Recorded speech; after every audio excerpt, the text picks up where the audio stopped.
Hi, everyone, and welcome back to the show. I am your host, Mike Malatesta. On this podcast, I dig in deep with every guest to get to the roots of their success, to discover not just how it happened, but why it matters. My mission is to expose the ideas and clues you need to inspire, activate, and maximize the greatness in you.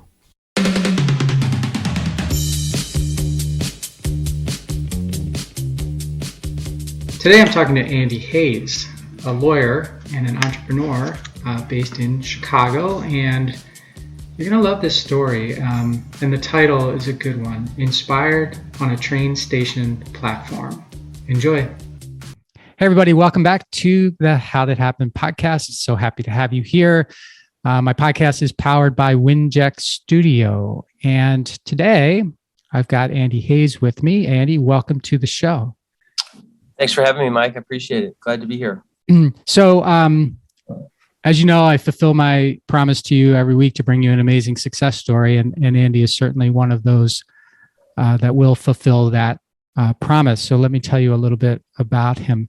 And I'll preface this by saying that Andy is a lawyer, but I don't know if this is going to be about law or lifestyle. And you'll find out why I don't know that as I go through this little bio. So Andy Hayes is a master beer brewer. I don't know. Is that the right thing to call you? Yeah. Anyway, that's what I'm. Brewmaster. Okay. See, I thought if I said brewmaster, people might not know if it's beer brew or whatever. But anyway, brewmaster. Yes, that's true. Yeah. Yeah, I wasn't sure. He is that, and he is also a lawyer, an entrepreneur, and a world traveler. His firm, which is called Hayes Firm LLC, is a collaborative partnership between Andrew and his wife, Antonia. It specializes in estate, probate, trust, and business law, including restaurant law and obtaining liquor licenses.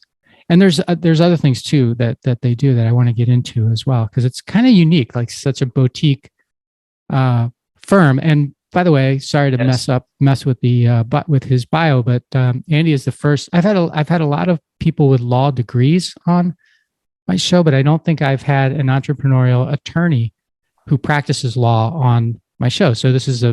So this is special. This is special. Not a rare occupation, but I guess in your what the subject matter you're hitting, it is, I guess. Yeah. Well, I just drove back from North Carolina. And it doesn't matter where you drive back from. The only lawyers that are advertising that have like private firms are the injury, injuries, right. Injury, medical malpractice, all of those kinds of things. So you kind of get fooled into thinking that those are the only kind of corporate law firms out there, and boutique litigators and people who do what you do seems to sort of fly under the radar until you need somebody like you. Yeah. I can see that. Yeah. So although the firm is based in Chicago, it's set up intentionally to run from wherever Andrew and his family happen to be, whether that be Costa Rica, Croatia, or Colorado. The model was inspired on a train station platform in 2014, way before working from anywhere became the thing it is today. And so we'll dig deep into that, or at least we'll dig into it deep enough, because Andy has deepness issues and we may not be able to get super deep, but I'm kidding. We will get deep in. We'll see how much I can take. All right. So, Andy, I start every podcast with the same simple question, and that is, how did it happen for you? How did it happen? I don't know it's still happening, I guess. I mean, I hear that story, I guess you're telling my little short bio, and it sounds like it's pretty much patched together without any kind of long-term vision for where it ends up. And that's pretty much how it is, That's not to say that I don't have a plan. I mean, I have a plan for my business, but I kind of make decisions based on what's best for me and my family, at any given time. So I guess it's still happening is my answer to that. I mean, I don't know. So, okay, fair enough. I may explore a little bit here, and let's get you thinking about prior to now. And Yeah. we had this discussion about what to properly call you when you were working at Rock Bottom. Yeah. So, master beer brewer, what led you? So you graduated from college. The way I take it, you graduated from college. You went and did a few years there before you went to law school. That's right. So why?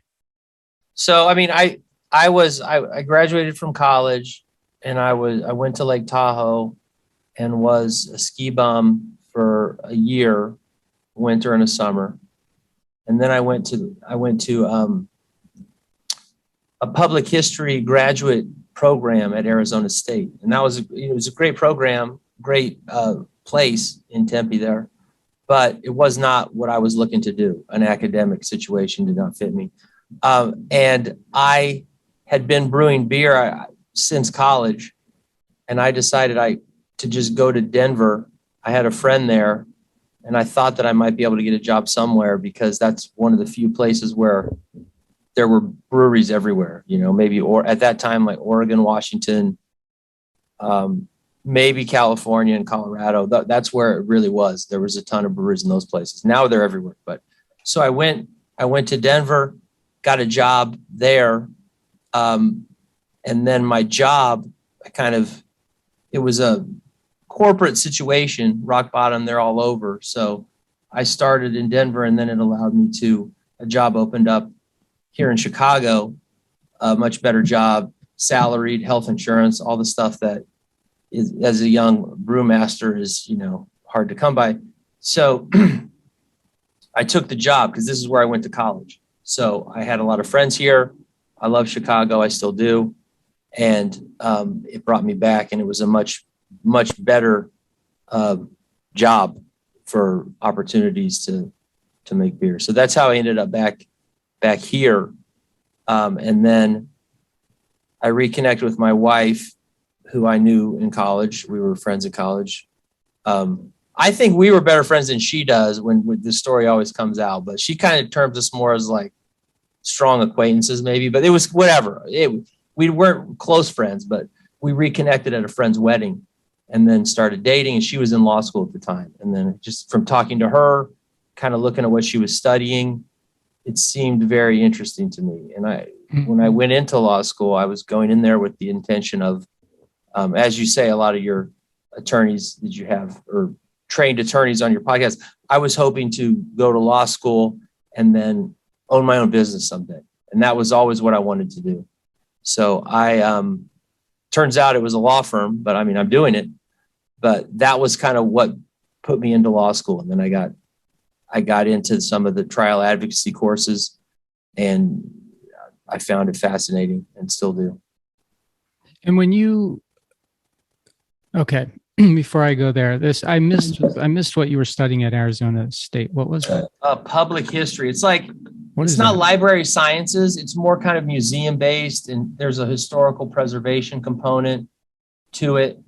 It was kind of more, I mean, it was academic, but it was also kind of geared more towards you'd be applying your education into the real world through kind of preservation and maybe museum work, things like that. It's a fascinating field. Arizona is a strange place to study it because there's not a lot of physical history there to preserve, but it was a good program. And so that was after undergrad. So you were kind of considering what the next thing was. I guess I knew I wanted more education. Yeah. Okay. I can't say that I love being in school, but I do love education, if that makes any sense. No, tell me how it's an interesting distinction. I mean, I don't know. I love learning. I don't really like the student. Some people love the student lifestyle of, whatever that is. I don't really necessarily love learn something and then tell it back to the teacher, which obviously if you're in grad school, that's not what you're doing, but there's still some component of that. But the education has allowed me to do a lot of things you can't do without an education, like, be an attorney. And I mean, I know you don't need a formal education to run a business, but And I've never had any formal education running a business, but I mean, that's the type of self-education that I'm really pretty much engaged in now, on the business side of things. So let me latch onto that for a little bit, just to get put your futurist hat on with regard to education and self-education. What do you think? Your situation was go to an institution, learn, get a degree, and then use that degree to practice or whatever. What do you think is going to be the path for your kids? Do you think that education for that, because your kids are on the younger side now, right? Right. So do you think the educational path for them, or the learning path for them, will be the same as it was for you and your wife, Andy? Or do you think there's going to be some transformation of that's going to occur before they experience? Yeah, I mean, I don't know. I mean, it already has been different for them, right? I mean, just through these last couple of years of Sure. doing this all online. I mean, I really don't think that component is going to go away. I mean, certainly not go away in its entirety. I mean, I still think there is a value in a classroom of people being in person. I don't think we're there yet as humans or bots or whatever to where that isn't a valuable thing. So I think, yeah, there definitely will be that type of component. But I mean, I think that, when we went to school, right? I mean, there was any kind of online wasn't a thing, but there was like correspondence courses. Those were kind of viewed as lesser than experiences, right? But I mean, now most schools have a program where you can do certain programs online, and then you get the degree from Arizona State or whatever it is. And there's no kind of asterisk on your diploma. So, I mean, I don't know what my kids will choose, but I'm sure that those options would be available to them where they would not need to do that to get the same type of education. Now for law school, I don't think there's any kind of, attorneys are notorious, which is probably why I'm the first one on your podcast, are notorious for being way behind on anything that remotely smells of technological advancement. So I'm sure law schools will not be the last two to do that. Okay. Hey everybody, just a quick pause here to let you know how much I appreciate you making time for my podcast. If you're not already a subscriber, please become one today and leave a review and tell a friend. And now let's get back to the show. Yeah, it really makes you wonder, because the most institutions, and certainly the most prestigious prior to the pandemic, it was, the whole value proposition was in the coming and the exclusivity, right, and the people you surround yourself with, and everybody from the lowest institution to the highest level institution had to sort of completely shift their whole story about what they could provide and right, how valuable it was. And it's kind of like, how do you, right. And you think to yourself, well, okay, so now the pandemic's sort of weaning, and, last 2021-22 school year that everybody sort of went, right? But that genie's still sort of out of the bottle, right? And it feels like they're trying to stuff it back in there, but I don't know. I just wonder if it can really be stuffed back in there, because they've certainly proven that they're able to do it, and they've certainly adopted the completely different value proposition that, of course, you can get a Loyola degree online. Look, we did it, right? Right. Right. No, that was only for 2020 that was equivalent. Yeah, no, right. Now it's back to being, second class. Methodology. It's like, oh, well, we did it, but it was so brutal that, it just proved that our on-campus model is the way to go. Not brutal enough to reduce the tuition or provide a credit or anything, but just brutal enough. Fortunately, we got a housing credit from my daughter, but I think that's the credit that some people did. I'm not in that. My kids are too young, but I've heard that happen. That was about it, though. I think that people did. Well, it'd be interesting to see what ends up happening with your children, because I think there's just as good a chance that it's the same experience as yours as it is that it's completely different. Right. Yeah. I mean, I guess it goes to what motivation do these institutions have to change? You know, that kind of goes with tuition. I mean, if everybody's just raising their tuition all the time, what motivation does anyone have these institutions to change the model? You know, They don't. I mean, I guess the same thing could be said of attorneys' hourly billing models, you know, or whatever. There's all kinds of entrenched ways of doing things. Yeah, I mean, it feels like, and I again apologize for this tangent, but it feels like the convergence of all good things, right? Inflation is at 8% now, right? So they've always raised rates higher than the inflation rate. So it's like, wow, look at that, 8%. So we can go. And this whole thing about just lending people money to go to school, regardless of, the likelihood that how long they'll be in debt for. It's horrible. And then forgiving the debt, it's kind of like this cycle that's just feeding right into the old model, as opposed to exactly subsidizing it. Yeah, you gotta shut that spigot off somehow, I think, in order for it to really change. But the internet's got a weird way of changing stuff. Right. The ski bum thing. So you went to, as I recall, you had your history major undergrad, which is often a path to law school, right? A history, right? So it's also a path to being a ski bum. Yeah, well, that's why I want to. I was kind of taking it one way. I wanted to bring it back, but anyway, yes. So, how many ski bums are it's like 90% of ski bums are history majors, or what? I don't know, but definitely well represented. Yeah. What were you thinking? I guess the point I was going to make was a lot of history majors is sort of a path to law school. At least it was when I was going. Yes. So where were you thinking you were going to go before the ski bum? And I was not thinking, I just knew that was the most interesting thing to me. I mean, I went to a liberal arts college. I certainly was not going to study something like pre-med or engineering or something hyper technical like that. That's not my skill set, and I have no interest in that.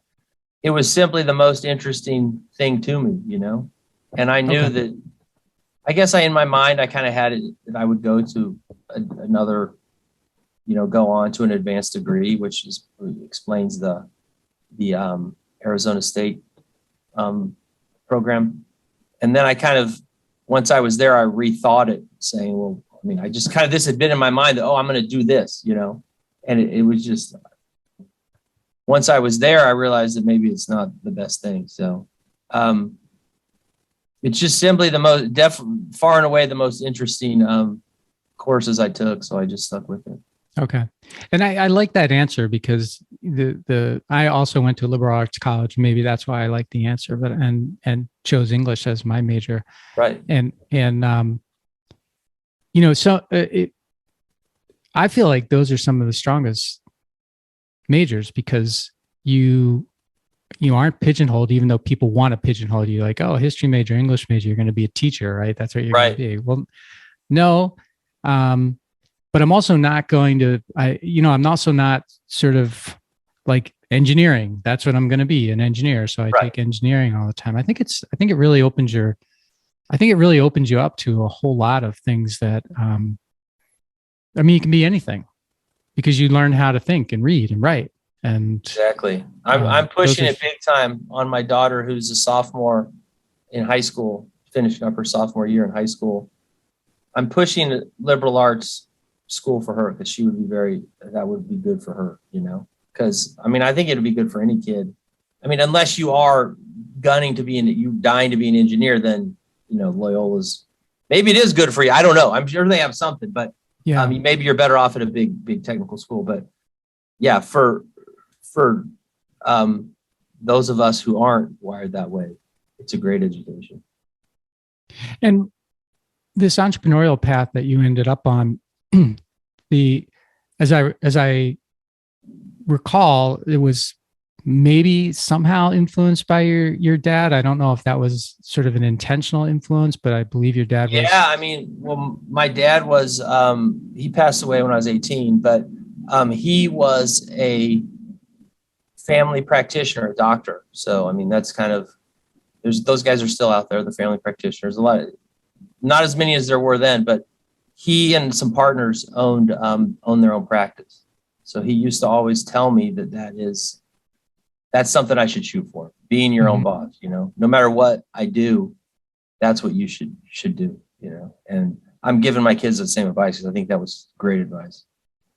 Did that advice stick with you? I mean, or did it come back, like resurface at some point? I think it must have resurfaced, right? Because if I'm sitting here going to public history programs and things, that's not really getting me there. So, but it definitely, once I was out of law school, I was working with a firm for a couple of years. It was not a good fit, so I was looking for another job. And then in looking for that other job, I discovered that these other situations were drastically similar to what I was in, you know? So I'm like, well, I'm going to change this small firm for this other small firm. And it's still the kind of the same dynamics with the boss and the secretary who cares more about what the boss says and won't listen to the young guy and never helps him, and all those kind of dynamics. And then it just kind of light bulb went off, I guess. But then I was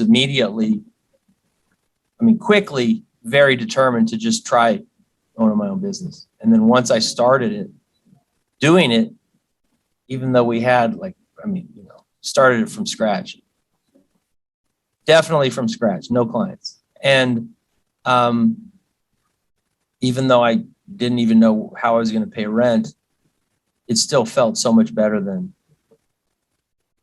anything I'd ever experienced work-wise up to that point, you know. And even though I'd done some pretty cool stuff in the restaurant, we'd had some good wins in the law firm that I was working for, but it's better to be running your own business and broke than doing well as an employee. That's the way I think. I mean, that probably sounds insane to some people, maybe not your listeners, but it kind of sounds insane when I say it, but I really do believe it. Well, I think it probably sounds insane to most people, and maybe some of the people listening. I'm curious, like, thinking back, how do you sort of square that up? Like, it's better for me. I feel better, and I'm paraphrasing what you said, but I feel better, being my own boss, even though I have no clients and no money and a lot of question marks in front of me, than I did doing work that was meaningful, but maybe for people that weren't, or in a situation that wasn't as meaningful for me. Right. So I get the part about wanting to go on your own, but the part about, the scary part about not having anything when you do that's a difference maker. I mean, I don't know if I have an answer. It's really just some kind of mental illness, maybe. I'm only half joking. I mean, there's some complete lack of aversion to risk, Well, I mean, I guess shouldn't say that, but I mean, I guess my backup was, well, if I fail, I'll just go work for another firm again, and I will have learned something, So I didn't really see a downside. I guess that's what it was. I mean, I'm sure there was a downside, but I just either chose not to see it or was too excited to see it. I mean, okay. Two very small children at the time. But we still have them. They're just not small children anymore. So, yeah, I mean, don't get me wrong. I was not broke for a very, very long time, but it was just weird because I remember thinking owning my own business is worth $100,000 of income to me.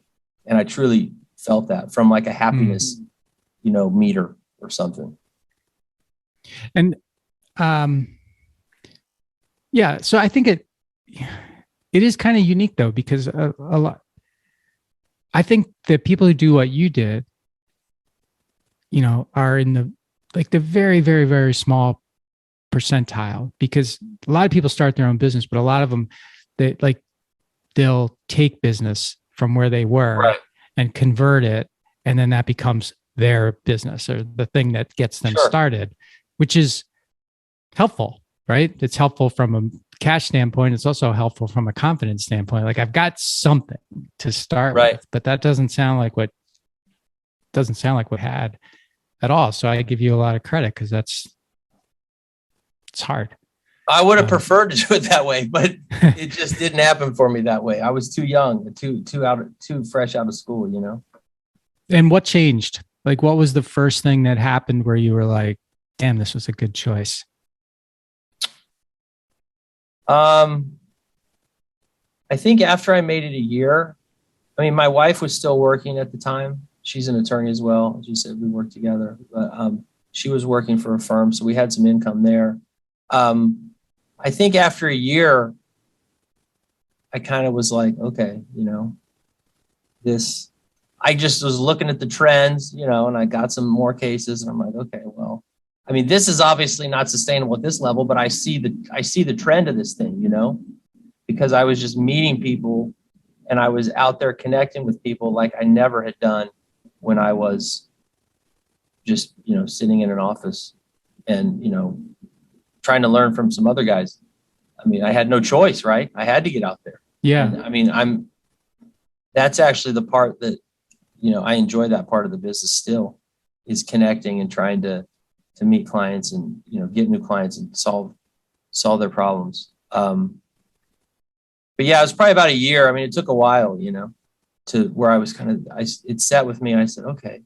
And then after about a year, I got an office right by my house, a condo where we lived, because it's like, well, I don't have any clients. I might as well have a place, you know, close to my house. And then, so I was working out there. And then after a year, I had a chance to move in with a guy and sublet some space from him down here in the Loop here in Chicago, downtown. And when I did that, and then, because that's where I'd always worked before, was downtown Chicago. I've actually been working down here ever since. So then I moved down with him. And then when that happened, and then I was back in the routine of, you know, taking the train downtown and meeting people down here and going to court and everything that was down here, the energy of this place. Then I was like, okay, this is real. Now I'm, you know, really, you know, I'm not some attorney in some crappy office in the suburbs. I'm really doing this again. So that was really when it happened. And that happened about a year after, you know, I started the business. Hey everybody, if you like my content and want to hear more from me, go to my website, www.𝘾𝙬𝙤𝙬 right now and sign up for my newsletter. It'll come to your inbox every Thursday with stories that will help you inspire, activate, and maximize your greatness. And just fast forwarding, because it interests me, having that office in the Loop, downtown Chicago during the pandemic. What was that? You talked about the energy and everything, right? And I'm wondering what happened. What was your experience like during that period? Well, I mean, a lot of social distancing. That was not an issue. I mean, my kids were, you know, at home, so I was coming down here the whole time. Mm-hmm. You know, attorneys are essential businesses or whatever, so there was no kind of, we could open even though no one came in my door. So yeah, it was a ghost town. It was a ghost town for a long time. It's just now. And then when Omicron came, it was a ghost town again. It was just, but it's filling in now. But it was very strange at that time. Very strange. Because like I just said in my previous answer to your previous question, was the energy is what drew me down here and had a big impact on how I perform and think about myself in relation to this career. And yeah, it was weird. It was weird. And I mean, it's still weird. We're still not doing court. It's all still on Zoom, so we don't have that kind of thing. But yeah, it was very odd to be down here during that time. So I think I can appreciate how you could do like a deposition on Zoom, but how do you litigate like in front of a jury or whatever on Zoom? Like how have you, that's got to be so, I'm assuming you've done that. You still do that. We did not do a jury in Zoom. So the no jury. Okay. cases we do, even the personal injury guys, which those folks are all jury, right? Those were halted for a very long time here in Chicago. So they didn't even do Zoom. Oh, okay. And then I think some of them did, but yeah, in our area of practice, there weren't any jury trials. But yeah, it would be terrible. I mean, Zoom is great. I mean, I think all people have kind of realized this. It's great for some things and terrible for other things. It's terrible for, Zoom happy hours is a joke, right? That was cool for like a week. And then the Zoom, as you said, trials and evidentiary hearings, it's terrible. But for the regular check-in stuff, which is most of what court is for anyone who's been involved in a lawsuit, it's great for that, right? Just a quick update, but yeah, hopefully we'll get back to that. It's only downtown Chicago. All of the suburbs, they're opened up. The suburban courthouses and downstate courthouses. Okay. So at the beginning in the bio, I talked about the law versus lifestyle, or law or lifestyle, and I referenced this train platform encounter, or probably encounter epiphany might be a better one. What's that? What was that train platform epiphany about? Not to be too dramatic, but it is true. It's how I remember it. It was in relation to me moving down to Costa Rica when we were talking about it. I just remember riding the train all the time, and I still do ride the train, but it was a longer train ride. I used to live much further out. And I remember walking next to this guy, and I would just kind of say hi to him. Didn't really talk to him. And day in, day out. And I'm thinking like, this guy, if I just keep doing this, I'm going to be doing like this guy. And then that's going to be successful life, right? I mean, that's like it's a good career, right? This guy was growing his business by whatever percentage each year. And, he rode the train downtown and he worked hard, and he's a good, success story. And it kind of freaked me out and bummed me out for no real reason. And that kind of led to my wife and I moving down to Costa Rica, which turned out to be for 3 years. But we initially were planning 2 years because we didn't know any Spanish. So we figured 1 year would be, you got to spend a lot of time getting acclimated. And then after 2 years rolled around, why wouldn't you stay? Because we had just figured out everything, like how everything worked, right? Because it's a much, everybody says it's not steep learning curve. It's a very shallow learning curve of a time it takes to develop any kind of competency when you're figuring out how to get around in a place like Costa Rica. There's no, Googling stuff is not quite as effective there as it is in the Chicago metropolitan area on figuring out how to have access to stuff. So yeah, so we did that for 3 years, pre-Zoom. Why Costa Rica? What went into the choice? We had been there, my wife and I, when our kids were very, very young, and we loved the place. I mean, we were in the mountains. We didn't even go to the coast on that trip, and we just loved the place. And just kind of doing a little research on what some schools down there, and actually visited a school, which we didn't end up sending our kids there for a number of reasons, but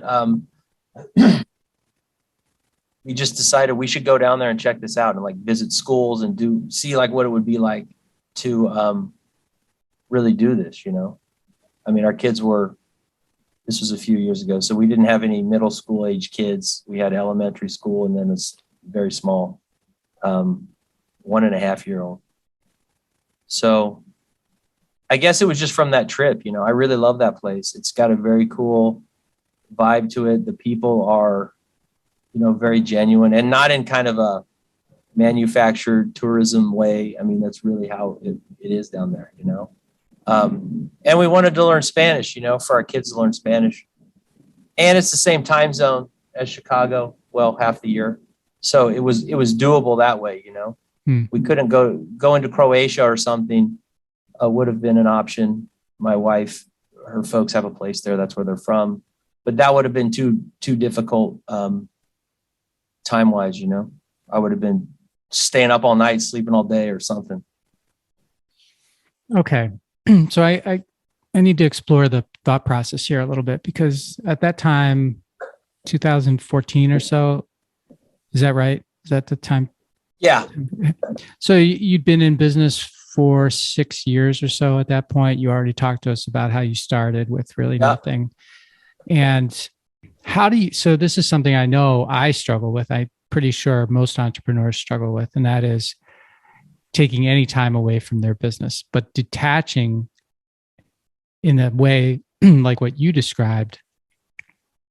I think, you know, I had said there's a very small percentage who start like you, where they have absolutely nothing and they just start.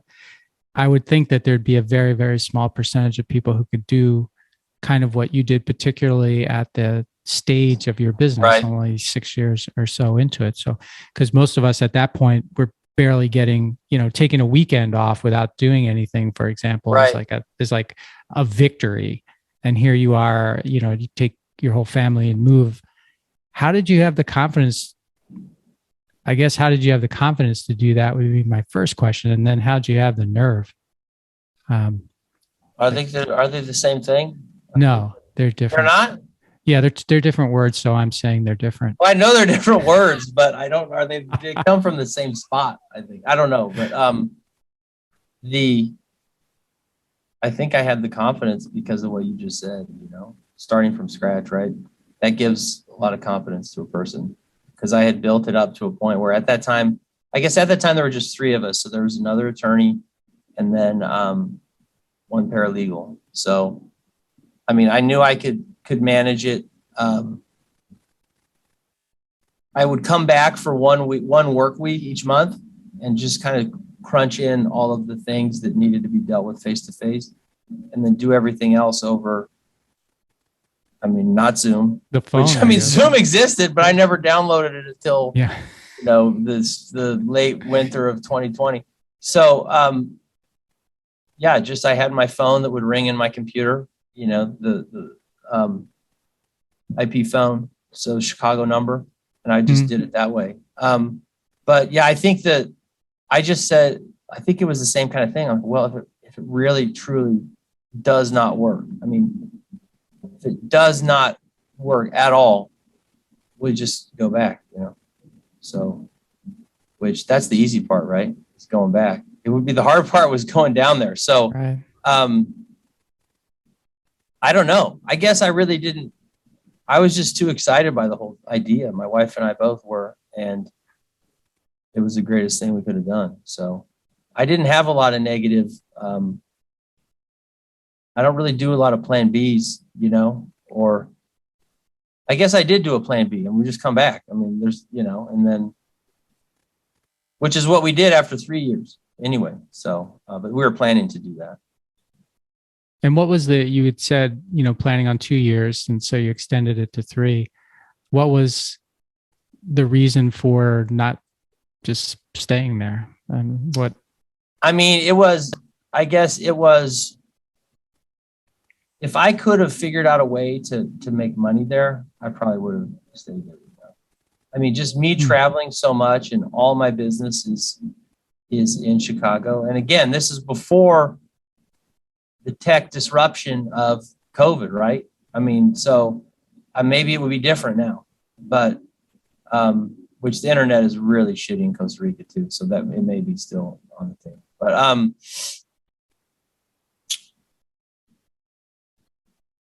I mean, we didn't, part of it was because of our kids. I mean, the place where we were at was great. I mean, it was our friends that had older kids, I mean, I saw a challenge in just what's available for the kids.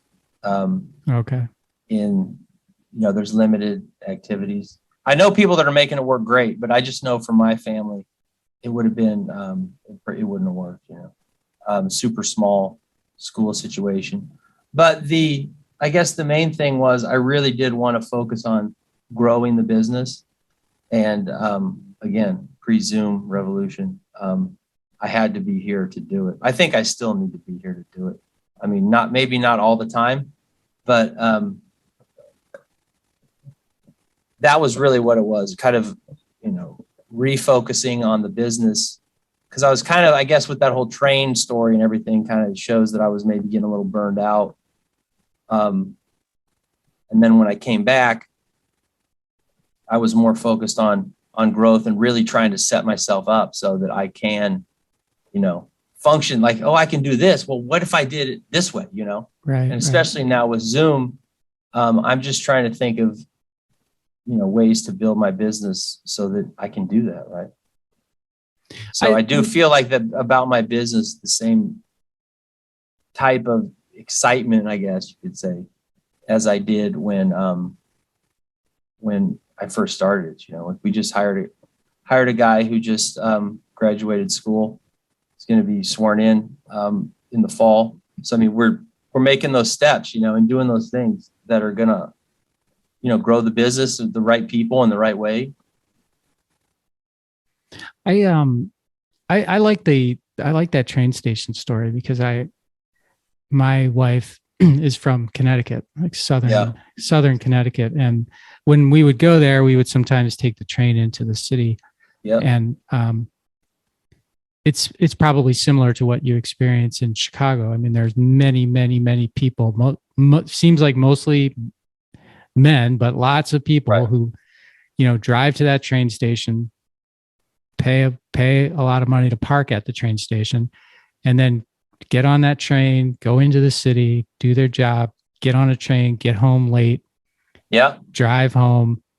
And I mean, I'm sure they all have great jobs and they're making great money, but I just thought to myself, every time I see that, I think to myself, why, what do you, how can you do it and I had a buddy who did it for years and years and years and years. And whenever I would see him, he would say, well, I only have, and he knew exactly how much time he had to continue doing it.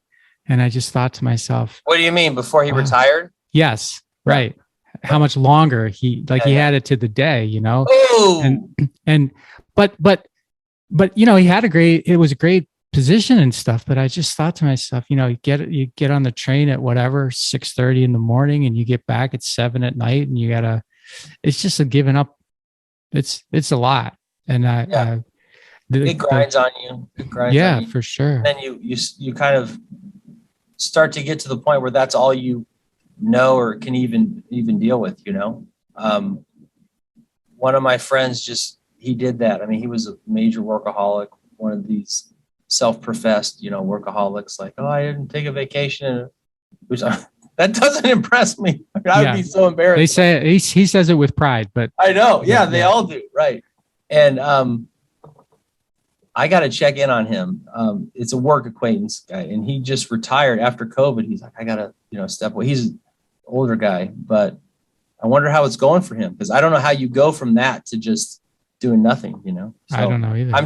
I can't do just run out the clock on the career thing. I got to, because then my back will be too jacked up. I won't be able to ski, 50 days a season or something like I want to do. All those other things, So I'm trying to figure out a way to do these things now, right? I mean, that's what we're all doing. That's what you're doing. That's what everybody who's trying to create a business that, works for them rather than we just are a slave to these businesses. Right.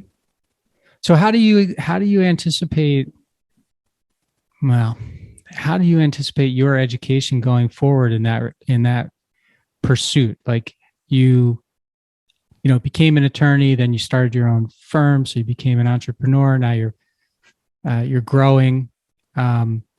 You're probably conflicted sometimes because, like you said, I kind of feel like I have to be here.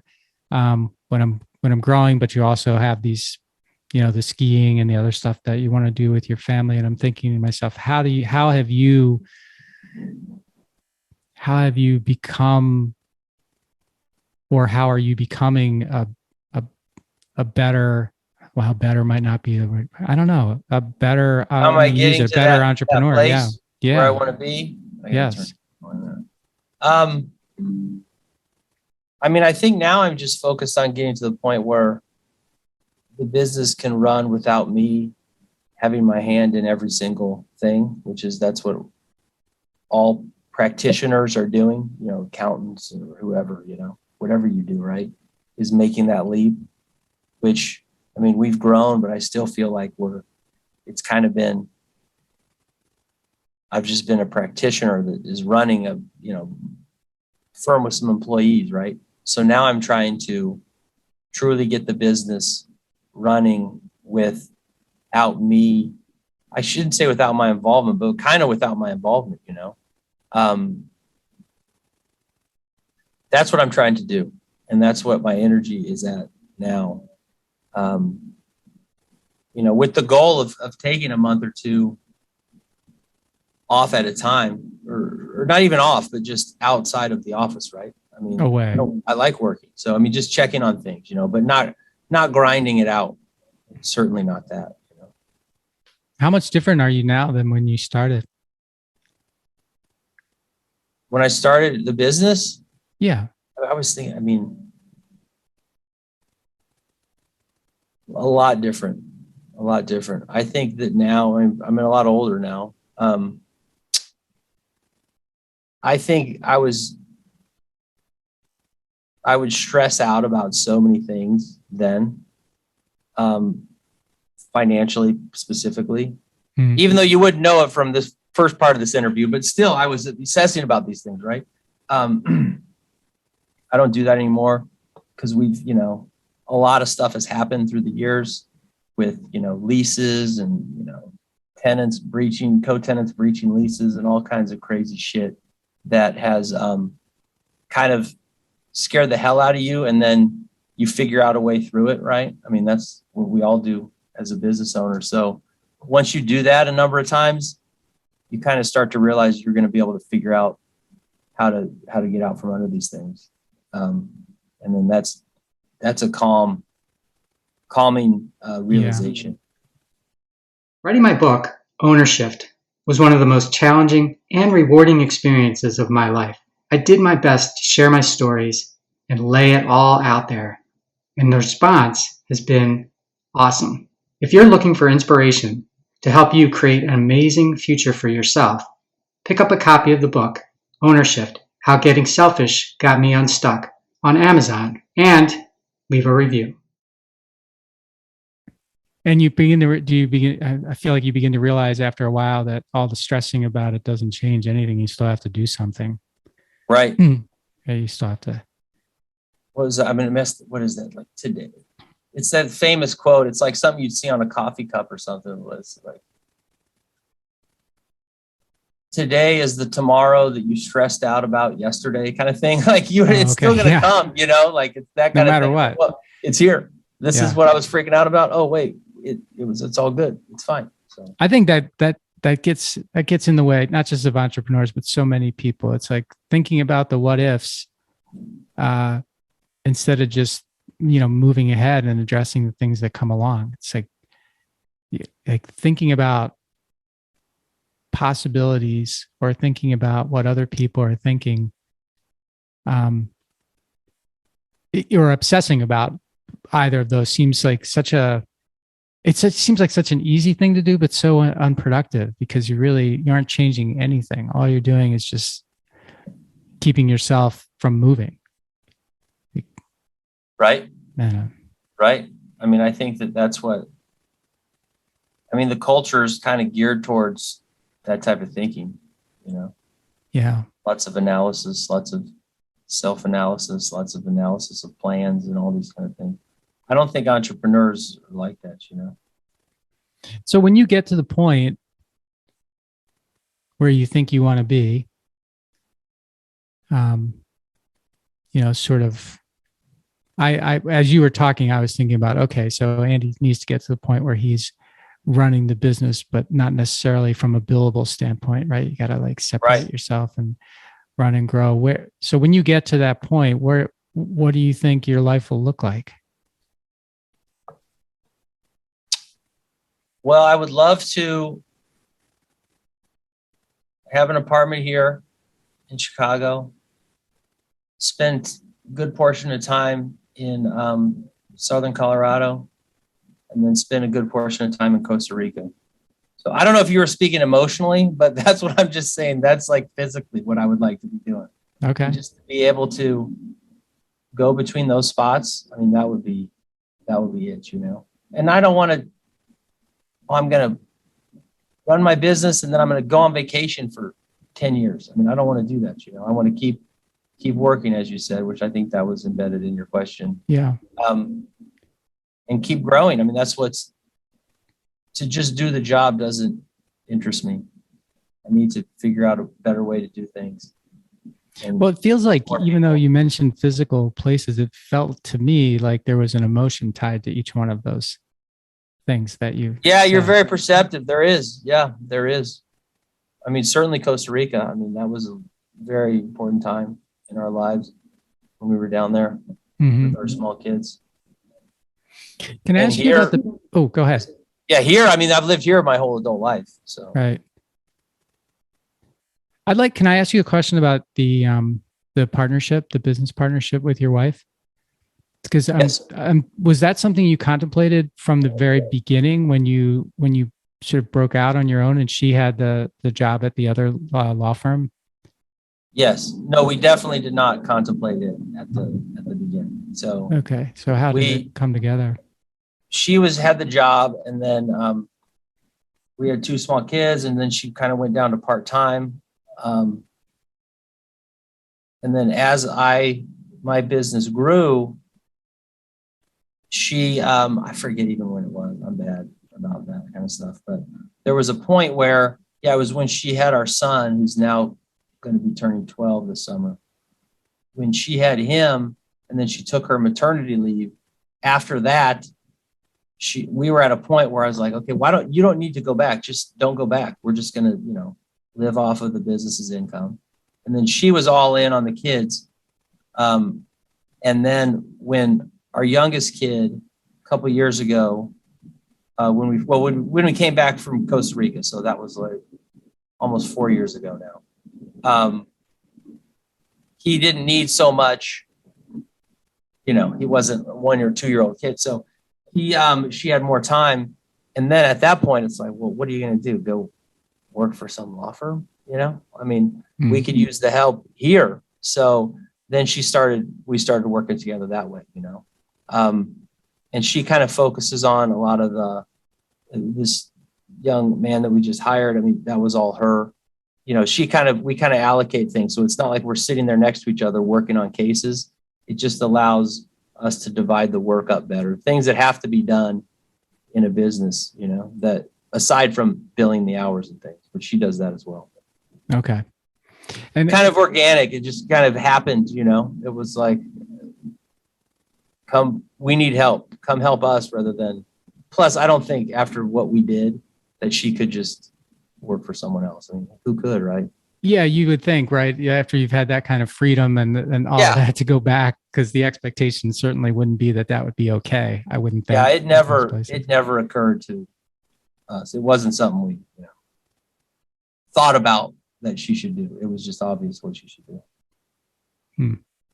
Yeah, I'm glad you clarified that, you're not sort of working side by side, because every time I think of that, I know this isn't realistic or anything, but I think about those TV shows sometimes when the desks are like facing each other, so it's husband and wife team and they're facing each other all day long. And that would not work out. This barely works. That would definitely not work. 100%. I know. I never worked with my wife except like occasionally time to time, and where she would help with something or whatever. But I just thought from the beginning, there's no way I could. I think that I've heard of guys where their wife were attorneys, small firm attorneys, maybe they're a solo, and their wife is their, secretary or administrative assistant or whatever you want to call, right? That dynamic would be brutal. I mean, here it's my wife's an attorney, I'm an attorney, and then she's doing a separate thing than I'm doing. It's much easier to manage than having that dynamic of some kind of, if I'm telling her what to do or asking her what to do, that would not be good. So, but yeah, this is working pretty well. So it's just a matter of dividing up our tasks and making sure that we're not, crossing paths and working closely together all the time, at least that's how we do it. I know there's others do it differently, but most don't do it at all. So I think, thanks for sharing that, by the way. I think my last question is, I mentioned this in the bio, it's on your website as well, helping people get liquor licenses. And I'm thinking to myself, why do you need an attorney to get a liquor license? Like, isn't that just a form or something? But obviously there's something to it if it's something you sort of specialize in. So what's going on there is just so people know the back end of this thing. I do agree with you. Why would you need an attorney? But in Chicago, Illinois, you do. You don't technically need one, of course, but it's a very good idea to have one in Chicago. The Chicago bureaucracy is brutal, for lack of a more eloquent word, and we know how to work that, and what to do, who to call, how to email, who to whatever, go visit, and how to do it. But yeah, I mean, most places, even in the suburbs around here, yes, it's just a form. So, but that was a niche that my friend from college owns a couple bars, and I did it for him once, and it was just, crazy. And then once I figured out how to do it and what all the stuff actually meant, then, I did it for one of his friends, and then he had a second bar, and then it kind of grew from there. So we figured it out because of a friend of mine who is still a client. That's how I learned it. It wasn't something I went out, and it is a good area. It's a good area of law because there's a lot of regulation, and restaurants, like any other business, they need all the things. They need the operating agreement. They have all of the same issues that any other business has, but they do have this extra regulatory wrinkle put on them by the city of Chicago and the state of Illinois. And just out of curiosity, is it if the restaurant goes out of business, does the liquor license go away, or can the next company that opens a restaurant there? If the place goes out of business and goes dark, the liquor license expires, and then you would need to get a whole new one. But if you buy a bar, you have to buy that company.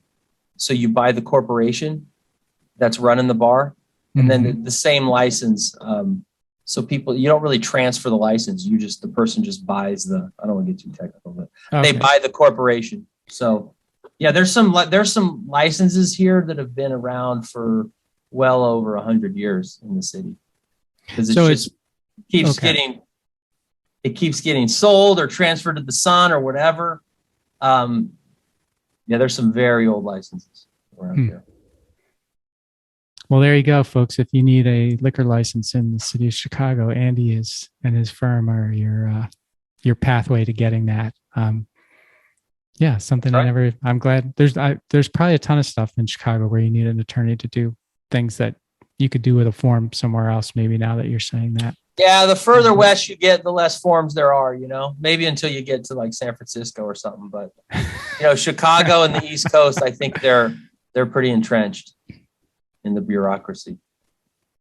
Well, thanks for the free advice there. Andy, thank you so much for being on the show. I've enjoyed this opportunity to explore your story and share it with other people. I do think it's very unique, and I do love that you identify as an entrepreneur and not just as an attorney as well, and that you're thinking entrepreneurially about your future. So I think that's good inspiration for everybody that's listening, that is thinking, they identify themselves maybe as a lawyer or an accountant or an engineer or something else, and they could very well be an entrepreneur too. That's right. So this has been fun. Thank you so much. Thanks, Mike. Appreciate it.